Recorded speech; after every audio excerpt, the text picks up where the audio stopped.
Hello, this is wmpyr. I'm here to keep answering some of your questions and some of the comments, trying to make things clear for people and help people out. So, okay, this one I got says, basically, yes, I actually never would have thought of doing it the way you show us wrong here. However, when we had Kit Asenas, hopefully I'm pronounced it correctly, and at a different occasion, Romel Tortal visiting our gym, I noticed that they tend to press the thumb against the spine of the blade.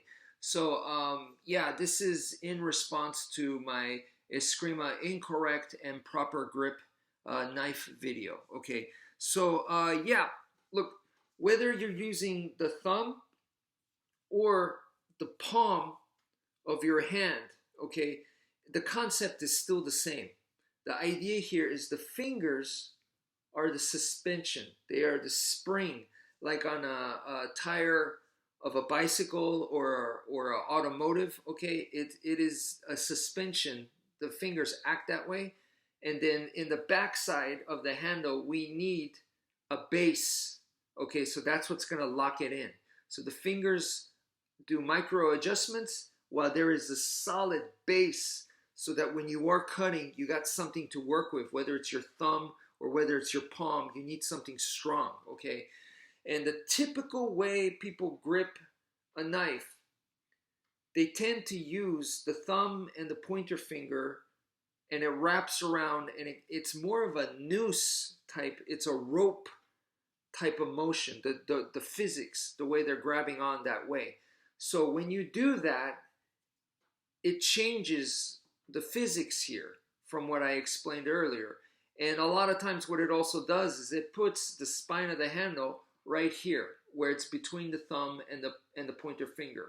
So it takes the knife into the web area, okay, right where the thumb is.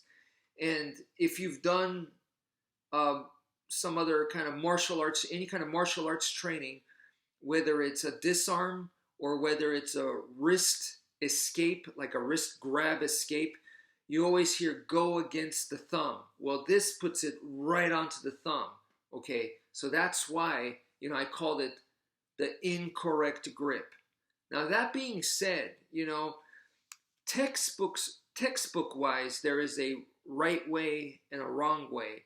But then when in martial arts, when you get more advanced, where you start going beyond the textbook, where the textbook is just a fundamental, it's just a guide, okay? And then now you start making things your own. Now you start experimenting. Now you start evolving, okay?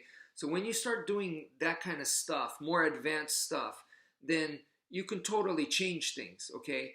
And then it's no longer about right or wrong. Now it's about how much time have you put into your craft and developed it? How thorough of experimenting have you done? How much experience have you put in and training have you done, like real life training? So that, from that point of view, it's just a methodology that you develop, like an artist who's been painting a certain way, they're just going in their direction. So you can't say to Picasso that's right or wrong, you know what I mean? Because that's something he developed, right? So on a fundamental level, textbook level, yes, there's a right way and a wrong way, okay?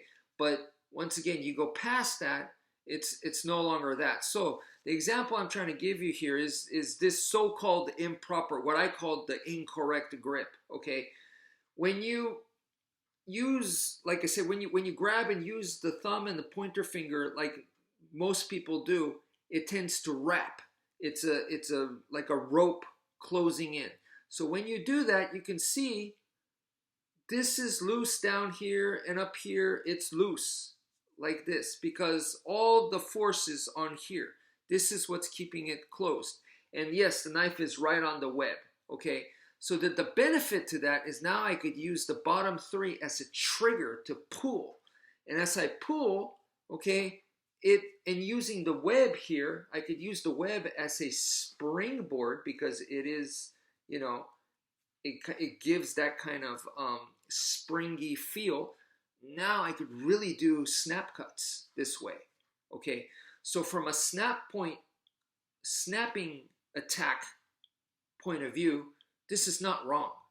Okay, so what I called was incorrect from a snapping motion type of, deal here, this is not wrong. Okay, so just please, keep in mind, once again, right or wrong, that applies to fundamental basics. But then when you go beyond that, it's about development. Development is, you know, like what I'm talking about here. Well, have I actually experienced it? Yes, I've done it. I've taken the machete, I've taken live blades, the karambit, and I've gone to the yard, tried it out on, all kinds of, just doing yard work. And also I've practiced on cardboard, various types of furniture, on tire, all kinds of things like that. So yes, I've put in the actual experience and the time and the practice. Okay, so it's a development. Um, but that video that I made, I was talking about as far as Filipino martial arts textbook goes, and watching all the experts from the Philippines. When I watch a lot of guys that are 10 times better than I am, when I look at them and how are they holding the knife, that is what I went by. What is proper and improper. So please understand that I was talking about textbook.